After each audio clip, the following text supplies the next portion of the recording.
विलयन के बारे में बात करेंगे। ध्यान दीजिएगा, पहले विलयन होता क्या है, बहुत ही इंपॉर्टेंट कॉन्सेप्ट है, सोल्यूशन इंपॉर्टेंट लेसन भी हमारा। देखिए, दो या दो से अधिक अवयवों का समांगी मिश्रण विलयन कहलाता है। दो या दो से अधिक अवयवों का जो समांगी मिश्रण होता है वो विलयन कहलाता है। समांगी का क्या सब अर्थ हुआ? समांगी का मतलब यह होता है बेटा, जिसका संगठन व गुण प्रत्येक स्थान पे समान रहे, प्रत्येक स्थान पर समान रहे, उसे हम लोग क्या कहते हैं? समांगी शब्द से अभिप्राय है। देखिए, विलयन में खास तौर पे अगर बात करते हैं तो विलयन के दो प्रमुख घटक होते हैं बेटा, एक होता है विलेय, एक होता है विलायक। ये बड़ा ही कंफ्यूजन क्रिएट करता है, इसके कॉन्सेप्ट को समझना बहुत जरूरी है। किसी भी विलयन में विलेय और विलायक का क्या होता है? देखिए, हम लोग कई बातें जानते हैं, जैसे अक्सर हम जानते हैं पहली बात कि जिस पदार्थ को घोला जाता है उसे विलेय कहते हैं। ओके, क्या जानते हैं? तथा जिस पदार्थ में घोला जाता है उसे विलायक कहते हैं। ऐसा जानते हैं, जिस पदार्थ को घोला है, विच विल बी डिजॉल्व, जो सब्सटेंस डिजॉल्व किया जाता है उसे हम लोग क्या कहेंगे? विलेय, सॉल्यूट कहते हैं। विलेय मतलब सॉल्यूट। ओके, और जिसमें घोला जाता है वो है सॉल्वेंट। जैसे अगर बात किया जाए, एग्जांपल की बात ले लें हम कि भाई चीनी को पानी में घोला गया और विलयन बना, तो ऐसी स्थिति में आप कहते हैं ठीक है कि चीनी हमारा क्या है बेटा? विलेय हो गया, और पानी क्या हो गया? विलायक हो गया। अगर इसी को अपोजिट सेंस में कहें कि पानी को चीनी में मिलाया गया, तो सेंस यहां पे थोड़ा सा कंफ्यूजन क्लियर, हर जगह ये बात हो सकता है परफेक्टली क्लियरफाई न हो रही हो, तो उसको हम क्लियर कैसे कर सकते हैं? क्योंकि दूसरा जो कॉन्सेप्ट आता है विलेय और विलायक का, हम ऐसे कह सकते हैं कि देखिए, विलयन का जो विलयन में जिस अवयव की मात्रा अधिक होती है, विलयन में जिस एलिमेंट की मात्रा अधिक होती है, जो अधिक मात्रा में होता है, उसे विलायक कहते हैं।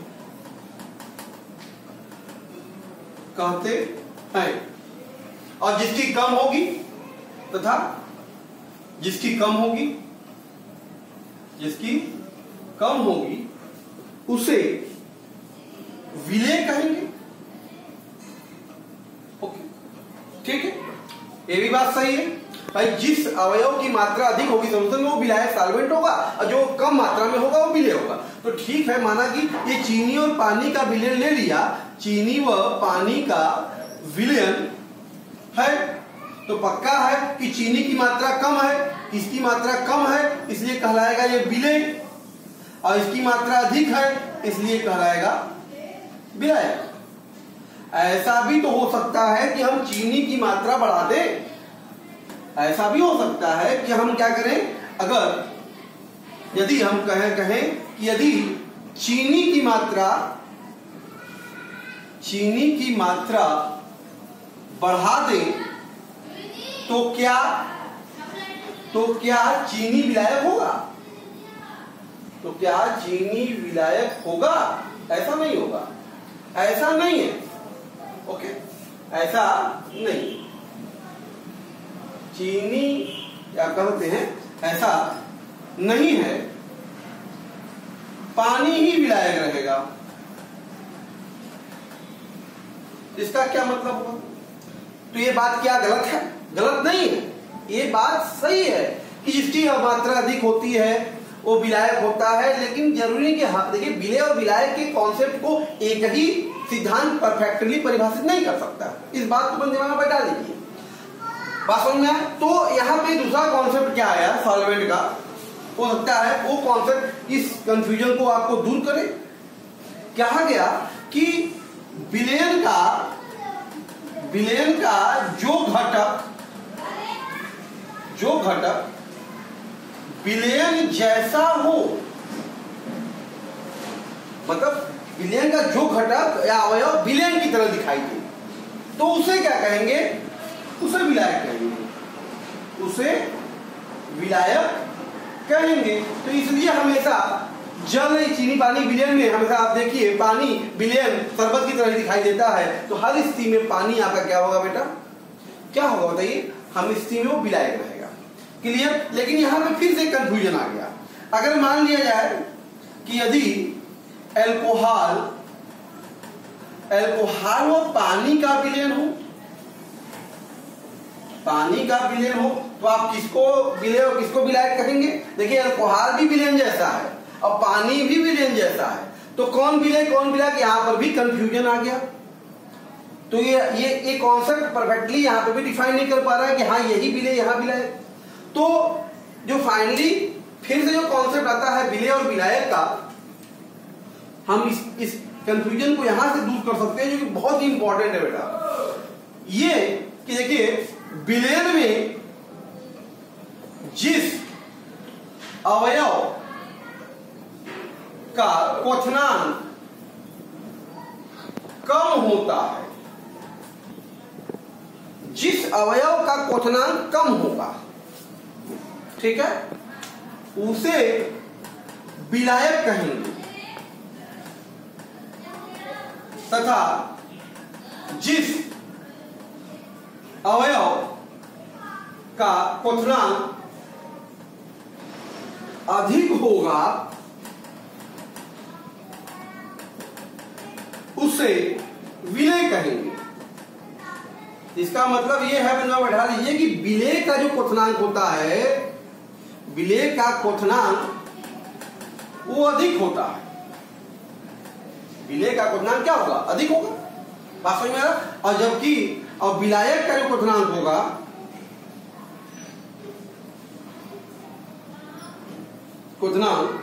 वो क्या होगा बेटा? विलायक का क्वथनांक कम होता है। तो आपके पास अगर जब भी कोई दो अवयव मिश्रण दिया हो, आप उसमें चेक करें जिसका बॉइलिंग पॉइंट कम होगा तो उसे क्या कहेंगे? आप विलेय कहेंगे, और जिसका उसे विलायक कहेंगे, और जिसका बॉइलिंग पॉइंट अधिक होगा उसे क्या कहा करेंगे? विलेय। तो ये जो सफिशिएंट कॉन्सेप्ट एक पूर्ण रूप से हम परिभाषित यहाँ से इन सभी सिद्धांतों के आधार पर किसी विलेय का जो दो भाग है विलेय और विलायक, उसको परिभाषित कर सकते हैं। क्लियर है बेटा? देखिए विलेय जो होता है ये बेटा ठोस, द्रव व गैस तीनों ही अवस्था में होता है। विलेय जो है ठोस, द्रव, गैस तीनों अवस्था में है। लेकिन जबकि विलायक की बात करें, विलायक मुख्यतः द्रव अवस्था में होता है, रहता है। ऐसा नहीं कि द्रव ही खाली विलायक होगा, लेकिन मुख्यतः की बात करें तो solvent as a liquid, solvent का सेंस हम लोग द्रव से लगाते हैं। क्लियर है? लेकिन आप ये समझ लीजिए कि यह ठोस व गैस के रूप में भी रह सकता है। क्लियर? ये ठोस, द्रव तीनों रहता है मेनली, लेकिन द्रव के रूप में सॉल्वेंट रहता है। तीसरी खास बात है बेटा कि जो हम बात कर रहे हैं विलेय धन विलायक, और जिससे मिलकर हमारे पास विलेयन तैयार हो रहा है, यह एक प्रकार का बाइनरी सॉल्यूशन है। बाइनरी सॉल्यूशन द्विअंगी विलयन है ये। हम द्विअंगी विलयन का अध्ययन कर रहे हैं और द्विअंगी विलयन का अध्ययन करना भी है हमको मुख्यतः। ध्यान समझिए, सबसे इंपॉर्टेंट बात यह है कि किसी भी विलयन में, ध्यान रखिएगा कि किसी भी विलयन में विलायक सदैव एक होता है। एक से ज्यादा विलायक हो नहीं सकते। किसी भी सॉल्यूशन में विलायक एक ही रहेगा, याद रखिएगा। जबकि विलेय एक से ज्यादा हो सकते हैं, एक से ज्यादा हो सकते हैं। जैसे आइए समझते हैं ना, मान लीजिए आपके सामने, ध्यान दीजिए, ये पानी है, ये पानी है, तो ये सॉल्वेंट है, ये देखिए एक, ध्यान दीजिए, हमने इसमें क्या मिलाया, नमक मिला दिया, देखिए सॉल्यूट एक हो गया। हमने इसमें चीनी मिला दिया, सॉल्यूट दो हो गए। हमने इसमें नींबू भी मिला दिया, सॉल्यूट 3 हो गया। आपका मन किया रसना मिला दिया, सॉल्यूट 4, मतलब मोर देन। सॉल्यूट की संख्या बढ़ सकती है, बट सॉल्वेंट इज ऑलवेज, विलायक हमेशा एक ही रहेगा, एक कभी हो नहीं सकता किसी विलय में। विलायक कभी एक से नहीं होगा, क्योंकि विलय हम बढ़ा सकते हैं। तो ऐसे विलयनों को ध्यान दीजिएगा, ध्यान दीजिए, जब कभी भी विलय, पहले बात करते हैं विलायक धन विलय, तो आप समझ ही रहे हैं कि इसको हम लोग विलयन कहते हैं, लेकिन किसको कौन सा विलयन कहते हैं, विलायक एक और विलय एक, तो बेटा इसको द्विअंगी विलयन कहते हैं। ध्यान दीजिएगा, क्या कहते हैं इसको, द्विअंगी विलयन। बाइनरी सॉल्यूशन है ये। बाइनरी सॉल्यूशन का मतलब इसमें विलायक भी है और विलय भी है। अच्छा, जिसमें एक विलायक और 2 विलय हो जाए, विलय की संख्या 2 हो जाए, तो ये हमारा जो सॉल्यूशन होगा वो क्या कहलाएगा, त्रिअंगी विलयन कहलाएगा। क्या कहलाएगा बेटा, त्रिअंगी विलयन, ट्राइनरी सॉल्यूशन, ट्राइनरी सॉल्यूशन कहलाएगा। ठीक है, और अगर विलायक एक और विलय 3 हो जाए तो जो विलयन होगा क्या होगा, चतुअंगी होगा। क्या होगा, चतुअंगी विलयन, चतुअंगी विलयन होगा वो बेटा। बात समझ में आ रहा, मतलब क्वार्टरनरी सॉल्यूशन। बात समझ में, कि इस तरीके से हम लोग विलय धन विलायक विलयन होता है, तो उसमें विलायक हमेशा एक रहेगा, विलय की संख्या बढ़ाते जाएंगे, विलयन का कॉन्सेप्ट चेंज होता जाएगा। क्लियर है, इस बात को बहुत इंपॉर्टेंट ध्यान दीजिएगा। देखिए, विलायक की प्रवस्था, हम बाइनरी सॉल्यूशन की बात कर रहे हैं क्योंकि बाइनरी सॉल्यूशन ही पढ़ना है हमको। तो विलायक की प्रवस्था के आधार पर बेटा विलयन जो होते हैं वो 3 प्रकार के होते हैं। विलायक की प्रवस्था कैसी है वो बता दें। विलयन हमारे कितने होंगे, 3 प्रकार के। पहला गैसीय विलयन, दूसरा द्रव विलयन और तीसरा ठोस विलयन। क्लियर, 3 तरह के विलयन होते हैं हमारे पास। तो सबसे पहले समझते हैं गैसीय विलयन क्या है। ये गैसियस विलयन क्या है, गैसियस सॉल्यूशन क्या है। गैसियस सॉल्यूशन, गैसीय विलयन, भाई सीधी सी बात है, जिसका विलायक गैसीय अवस्था में हो। इसका विलायक किसमें हो, गैसीय अवस्था में हो, ओके, उसे क्या कहेंगे, गैसीय विलयन कहेंगे। तो ये हो उसे, अच्छा, ये जो होता है यह 3 प्रकार के होते हैं, 3 प्रकार के होंगे। ध्यान दीजिए, जैसे ये देखिए, विलेय, विलायक और एग्जाम्पल। बात समझ में आ रहा है। तो विलायक तो हर जगह गैस ही रहेगा बेटा। अगर ठोस ले लेते हैं आप, ठोस विलेय और गैस, विलायक हमारा कैसा होगा, गैस होगा। देखिए, जैसे ठोस अगर विलेय है और गैस विलायक, जैसे अगर हम बात करें ठोस का मतलब कपूर ले लें, कपूर का नाइट्रोजन में विलयन, बेटा क्या कहलाएगा? ठोस का गैस में, गैसीय सॉल्यूशन है। अगर दूसरा लिया जाए धुआं, जो स्मोक हमारे पास है, धुआं वो एक प्रकार का हमारा बेटा एक गैसीय सॉलिड गैस का सॉल्यूशन होता है। दूसरा अगर हम लोग द्रव ले लें, द्रव को गैस में घोल दें, तो द्रव को गैस में घोलेंगे तो इसका एग्जाम्पल क्या होगा? सोचिए, chloroform in nitrogen, ready, chloroform द्रव का गैस में, द्रव तो क्लोरोफॉर्म का नाइट्रोजन गैस में विलयन जो होगा वो हो जाएगा हमारा लिक्विड। और बताइए कुहरा, कोहरा आपने देखा है ना जो पड़ता है, उसका क्या है? Liquid in gas.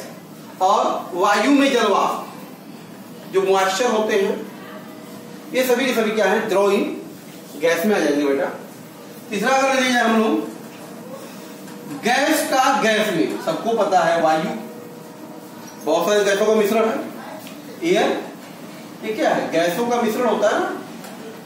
तो इस तरीके से हमने देखा, ये हमारा पहला टाइप का बेटा सॉल्यूशन था जिसको गैसीय सॉल्यूशन करते, इसमें मिलाया क्या? देखिए गैस, और इसके एग्जांपल, बड़े इंपॉर्टेंट एग्जांपल ध्यान देना है आपको। ओके, देखिए दूसरा विलयन मेरा क्या है बेटा? द्रव विलयन, लिक्विड सॉल्यूशन। लिक्विड सॉल्यूशन किसे कहेंगे? सीधी सी बात है, जिसका विलायक क्या हो? द्रव, उसे क्या कहेंगे? द्रव विलयन कहेंगे। ये भी तीन प्रकार के होंगे, ये भी क्या होंगे? तीन प्रकार के होंगे। देखिए विलेय और विलायक, और एग्जांपल ले लेते हैं। विलेय अगर ठोस है, विलायक को द्रव ही रखना पड़ेगा, तो ठोस का द्रव में विलयन बहुत सा भी आपने जाना भाई, नमक पानी का विलयन, नमक पानी का विलयन,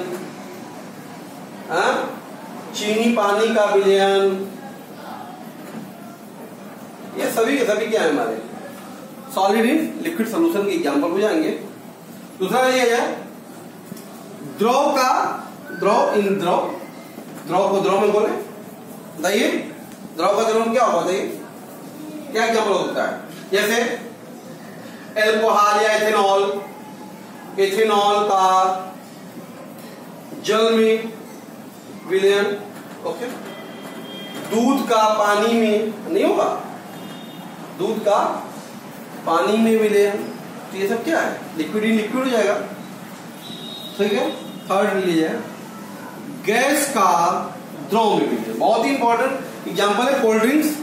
आपने देखा है सॉफ्ट ड्रिंक जो आता है हमारे पास, soft drink, Pepsi, Coca Cola etcetera जो भी है, उसमें आपको पता है ना, उसमें जल में CO2 घुला रहता है, जल में CO2 घुला रहता है। तो ये हमारा जो है लिक्विड सॉल्यूशन के एग्जांपल है। क्लियर है बेटा? ठोस विलयन, सॉलिड सॉल्यूशन, सेंस हो गया बेटा, जिसका विलायक क्या हो बेटा? ठोस हो, जिसका विलायक ठोस होता है उसे क्या कहेंगे? ठोस विलयन कहेंगे बेटा, ध्यान दीजिए। ये भी तीन प्रकार का होगा, जैसे विलेय, विलायक, और एग्जांपल ले लेते हैं। अगर विलेय ठोस, विलायक तो ठोस लिए ही है ना। एग्जांपल हमको पता है, मिश्र धातु जितने भी होते हैं हमारे पास, मिश्र धातु मतलब धातुओं का मिश्रण, ठोसों का मिश्रण, जैसे पीतल, कांसा, जर्मन सिल्वर, ओके, ये सभी हमारे क्या है? ठोस का, ठोस में विलयन होता है। ठीक है, फिर अगर ये द्रव का ठोस में, द्रव का ठोस में एग्जांपल देखिए कुछ कॉमन है, ध्यान दीजिएगा। ये zinc amalgam, zinc amalgam, zinc का मरकरी में विलयन, पारे में विलयन, गोल्ड अमलगम, ये सभी के सभी क्या है? हमारे द्रव का सॉलिड में सॉल्यूशन है। क्लियर है?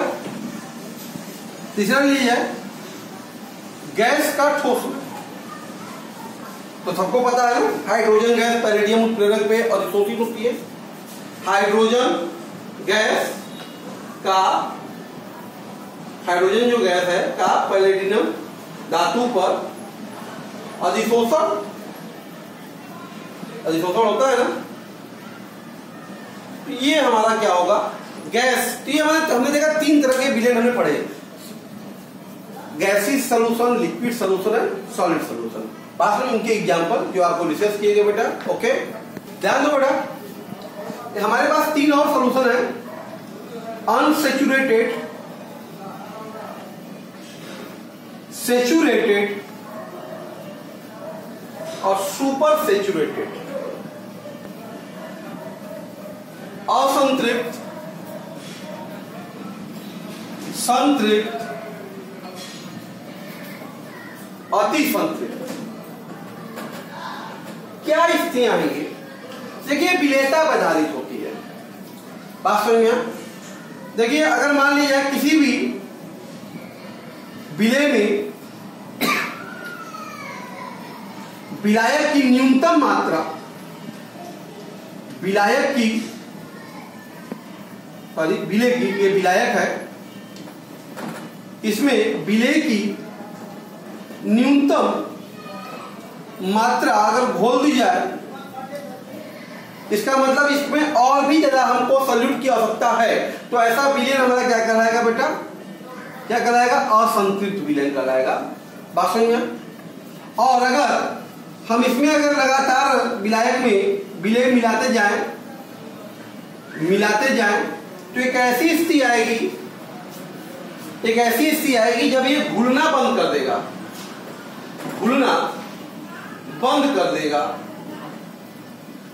तो वो स्थिति उसकी संतृप्त की अवस्था होती है। इसीलिए विलेयता की परिभाषा दी गई कि 100 ग्राम विलायक को संतृप्त करने के लिए आवश्यक विलेय की मात्रा विलेयता कहलाती है, जिसमें हम आगे काफी डिस्कस करेंगे विलेयता पर में। तो ये संतृप्त की अवस्था है, घुलना बंद कर देगा। तीसरी कंडीशन अगर है, अगर संतृप्त के बाद और अधिक विलय मिला दिया, एकदम जाम हो गया, उसमें बताइए चीनी था, पानी में चीनी डाल रहे हैं, घुल रहा है, तो असंतृप्त है। लेकिन अब घुलना बंद कर दिया स्थिति, तो सैचुरेटेड हो गया। अब ऐसा हो गया खाली चीनी दिखाई देने लगा, उसमें जाम हो गया, तो ये क्या कहलाएगा बेटा, अति संतृप्त अवस्था उसकी कहलाएगी। तो ये था आज आपके सामने, हमने विलयन और उनके प्रकारों के बारे में अध्ययन किया। इसके आगे विलयन की सांद्रता को हम लोग नेक्स्ट टॉपिक में डिस्कस करेंगे आपसे। वीडियो समझ में आया तो लाइक कीजिए, सब्सक्राइब कीजिए। Okay, thank you.